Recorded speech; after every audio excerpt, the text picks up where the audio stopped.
আজকে আজকে থেকে এই চার্ট কখনো ভুলা যাবে না, কখনোই ভুলবেন না এই চার্ট। ওকে, এই চার্ট যদি না ভুলেন গ্রামারের অর্ধেক নিয়ম ক্লিয়ার হয়ে যাবে। অ্যাডমিশন ভর্তি পরীক্ষার মধ্যে এখান থেকে কোয়েশ্চেন করে, এন্ড অনেকে এখান থেকে কোয়েশ্চেন করলে বুঝে না, এমনকি টোফেল থেকেও কোয়েশ্চেন করে এখান থেকে, তারপরে বুঝে না। ওকে, আজকের ক্লাসে আমি যদি আলোচনা করি এবং এই চার্টটা যদি আমার কখনো যদি মুখস্থ করে রাখো, তাহলে ইন ফিউচারে কোনো ধরনের কোনো সমস্যা হবে না না না। ফার্স্ট পারসন এন্ড সেকেন্ড পারসনের পসেসিভ অ্যাডজেক্টিভের সাথে এই রিফ্লেক্সিভ যুক্ত হয়। থার্ড পারসনের অবজেক্টের সাথে এই যে রিফ্লেক্সিভ যুক্ত হয়। যেমন আমি বলি মাই, আমি ফার্স্ট পারসন আছি, মাই এর সাথে কি বসে? সেলফ। আসসালামু আলাইকুম। আজকে আমরা ইংলিশ বেসিক গ্রামারের পার্ট 6 নিয়ে আলোচনা করব। তার আগে আমি বলে নিই, পার্ট 1 থেকে পার্ট 5 পর্যন্ত যারা দেখেননি তারা অবশ্যই দেখে আসবেন পার্ট 1 থেকে 5 পর্যন্ত, এরপরে পার্ট 6 এ আসবেন। এছাড়া আপনি গ্রামারের মজা বুঝবেন না। আমার ডিউরেশন খুবই কম থাকে। অবশ্যই আমাকে ফলো করবেন। 14টা ক্লাস শেষে অবশ্যই আপনি এটার ফল পাবেনই পাবেন। ওকে, আজকের ক্লাসে আমরা আলোচনা করব হচ্ছে the characteristics of noun and pronoun. আমাদের নাউন প্রোনাউন আলোচনা শেষ। এবার নাউন প্রোনাউনের বৈশিষ্ট্যগুলো নিয়ে আলোচনা করব। নাউন প্রোনাউন পাওয়া যায় কিভাবে? কে কি কাকে কার দ্বারা প্রশ্ন করলে নাউন, যদি একটা শব্দ পাওয়া যায় নাউন ওয়ার্ড, যদি একাধিক শব্দ পাওয়া যায় নাউন ফ্রেজ, যদি একটা ক্লজ পাওয়া যায় বা বাক্যের অংশ পাওয়া যায় তাহলে সেটা নাউন ক্লজ। ওকে, প্রোনাউন তো আমরা পড়েছি, প্রোনাউনের প্রকারগুলো আমরা পড়েছি। যদি কোথাও দেখি প্রোনাউন গুলা বা প্রকারগুলা, তাহলে অবশ্যই সেটাকে প্রোনাউন ধরবো। আর যদি প্রোনাউন না হয় তাহলে সেটা অবশ্যই কি হবে? নাউন হবে। ওকে, আর প্রোনাউনের বা নাউনের এনপি আমরা নাউন প্রোনাউনকে সংক্ষেপে বলবো কি? এনপি। আমরা সংক্ষেপে কি বলবো? এনপি। এনপি বলবো। ওকে, এনপির বৈশিষ্ট্য চারটা, যেমন number, gender, person, case. Number, গন্ডার, পার্সন, কেস। ওকে, নাম্বার, জেন্ডার, পার্সন, কেস। ওকে, নাম্বার, পার্সন, গন্ডার, কেস বা নাম্বার, জেন্ডার, পার্সন, কেস। ওকে, গন্ডার অনেকে বলে গন্ডার বা জেন্ডার, যেটাই হোক। নাম্বার হচ্ছে দুই প্রকার, একটা হচ্ছে সিঙ্গুলার নাম্বার, একটা হচ্ছে প্লুরাল নাম্বার। জেন্ডার হচ্ছে চার প্রকার, একটা হচ্ছে মাস্কুলিন, এটা হচ্ছে মেল, এটা বেড়া। ফেমিনিন, এটা হচ্ছে বেডি, ফিমেল, ফিমেল। এটাকে কি বাবা? ফিমেল। নিউটার, যেমন এটা হচ্ছে বস্তু, উড, হেয়ার, এগুলো হচ্ছে বস্তুবাচক লিঙ্গ, বস্তুবাচক লিঙ্গ। আর কমন, কমন হচ্ছে কি? যেমন কমন, নিউটার। অর্থাৎ আগে হবে কমন এরপরে নিউটার। যেমন masculine, feminine, common, neuter. Common মানে কি? যেমন স্টুডেন্ট, স্টুডেন্টটা কি? এই নিউটারটাকে বলা হয় বস্তু, অর্থাৎ বস্তুগুলো হবে। আর কমন মানে কি? ছেলে মেয়ে দুইটাই হইতে পারে, ছেলে বা মেয়ে দুইটাই হইতে পারে। যেমন কি? স্টুডেন্ট, যেমন স্টুডেন্ট, টিচার, এগুলো হচ্ছে ছেলে মেয়ে দুইটাই হতে পারে। এগুলোকে বলা হয় কমন। কমন জেন্ডার, এগুলোকে বলা হয় কি? Common gender. এবার আসেন, আমি গত ক্লাসে বলেছিলাম আমি এই ক্লাসে পার্সন এন্ড কেস একটা চার্টের মধ্যে বুঝাবো। গত ক্লাসে আমরা আলোচনা করেছিলাম কি?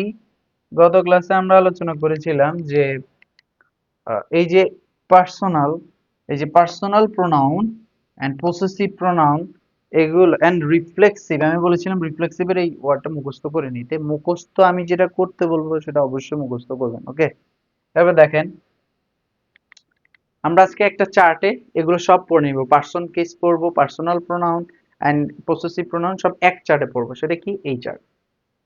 দেখুন, পার্সন কয় প্রকার? পার্সন তিন প্রকার। কি কই? কি কি? First person, second person, third person. অর্থাৎ first person, second person, third person. First person কি কি? আজকে আজকে থেকে এই চার্ট কখনো ভুলা যাবে না, কখনোই ভুলবেন না এই চার্ট। ওকে, এই চার্ট যদি না ভুলেন গ্রামারের অর্ধেক নিয়ম ক্লিয়ার হয়ে যাবে। অ্যাডমিশন ভর্তি পরীক্ষার মধ্যে এখান থেকে কোয়েশ্চেন করে, এন্ড অনেকে এখান থেকে কোয়েশ্চেন করলে বুঝে না, এমনকি টোফেল থেকেও কোয়েশ্চেন করে এখান থেকে, তারপরেও বুঝে না। ওকে, আজকের ক্লাসে আমি যদি আলোচনা করি এবং এই চার্টটা যদি আমার কথা অনুযায়ী মুখস্থ করে রাখো, তাহলে ইন ফিউচারে কোনো ধরনের কোনো সমস্যা হবে না না না। ওকে, কেস বা কারক যেটাকে বলা হয়, এটা হচ্ছে চার প্রকার। একটা হচ্ছে সাবজেক্টিভ, অবজেক্টিভ, পসেসিভ, অ্যাডজেক্টিভ, আর একটা হচ্ছে কি? ভোকেটিভ। ওকে, যেমন ফার্স্ট পারসনে কি থাকে? আই, অবজেক্ট কি? মি, এরপরে my. Okay, we, us, our, you, you, your, এটা হচ্ছে সেকেন্ড পারসন। এটা কি? Second person. অর্থাৎ সেকেন্ড পারসন হচ্ছে ইউ, ফার্স্ট পারসন হচ্ছে আই, উই, এবং থার্ড পারসন হচ্ছে হি, সি, দে, ইট প্রত্যেক নাম। হি, সি, দে, ইট প্রত্যেক নাম যেখানে দেখবা সেখানে অবশ্যই এটা কি? Third person. He, she, they, it প্রত্যেক নাম, হি, সি, দে, ইট প্রত্যেক নাম, হি, সি, দে, ইট প্রত্যেক নাম, হি, সি, দে, ইট প্রত্যেক নাম। হি সি দে ইট প্রত্যেক নাম যেখানে দেখবা সেটা অবশ্যই কি না, কি পার্সন, থার্ড পার্সন। যেমন হি এর অবজেক্ট কি, হিম, তারপরে কি পসেসিভ অ্যাডজেক্টিভ হিজ, শি এর অবজেক্ট কি, হার, পসেসিভ অ্যাডজেক্টিভ কি, হার। ওকে, এরপরে দে এর অবজেক্ট কি, দেম, দেম এর অবজেক্ট কি, দেয়ার। আচ্ছা, দেম এর অবজেক্ট না, দেম এর পসেসিভ অ্যাডজেক্টিভ। ইট এর অবজেক্ট কি, ইট, ইট এর পসেসিভ অ্যাডজেক্টিভ কি, ইটস। প্রত্যেক নাম, যেমন আমি একটা উদাহরণ দিয়েছি রহিম, রহিমের অবজেক্ট কি, রহিম, রহিমের পসেসিভ অ্যাডজেক্টিভ কি হবে, রহিমস, আর ভোকেটিভ কি হবে, রহিম। এবং থার্ড পারসনে, সেকেন্ড পারসনে ভোকেটিভ কি হবে, ইউ। আচ্ছা, ভোকেটিভ মানে কি, ভোকেটিভ বলার আগে আমি একটা জিনিস ক্লিয়ার করেছি। তার আগে আমি বলিনি কি কি ক্লিয়ার করেছি, পার্সন এন্ড কেস, এটা আমাদের আলোচনা শেষ। এবার আসি, ওই যে আমাদের একটা আলোচনা আছে না, পসেসিভ অ্যাডজেক্টিভ, এই যে সেগুলো হচ্ছে পসেসিভ অ্যাডজেক্টিভ, এগুলো হচ্ছে পসেসিভ প্রোনাউন। পসেসিভ প্রোনাউন এগুলাও না। আচ্ছা, আমি বুঝাই পসেসিভ প্রোনাউন এগুলো কি না। তার আগে বোঝানোর আগে আমি একটা বলে নেই, সেটা হচ্ছে এগুলো পসেসিভ প্রোনাউন না, পসেসিভ অ্যাডজেক্টিভ। ওকে, পার্সোনাল প্রোনাউন, পার্সোনাল প্রোনাউন কি কি, পার্সোনাল প্রোনাউন হচ্ছে এই যে এগুলো হচ্ছে পার্সোনাল প্রোনাউন। এই যত এই চার্টের মধ্যে যা আছে সব হচ্ছে পার্সোনাল প্রোনাউন। আমি কি বলেছিলাম, পার্সোনাল প্রোনাউন কি আমি বুঝিয়েছিলাম তখন? বুঝাই নাই, বলছিলাম যে একটা চার্টের মধ্যে বুঝিয়ে দিবে, এইটাই হচ্ছে সেই চার্ট। এই চার্টের মধ্যে এইগুলো হচ্ছে পার্সোনাল প্রোনাউন। বুঝা গেল ব্যাপারটা? এগুলো সব হচ্ছে পার্সোনাল প্রোনাউন। ওকে, এবার আসেন, আমি আরেকটা বলেছিলাম রিফ্লেক্সিভে জাস্ট ওয়ার্ডটা মুখস্থ করবেন যে শব্দের শেষে সেলফ হয়, বহুবচনে এফ কেটে ভিএস বসাতে হয়। আচ্ছা, এটা কখন? এই যে ফার্স্ট পারসন এন্ড সেকেন্ড পারসনের, ফার্স্ট পারসন এন্ড সেকেন্ড পারসনের পসেসিভ অ্যাডজেক্টিভের সাথে এই রিফ্লেক্সিভ যুক্ত হয়।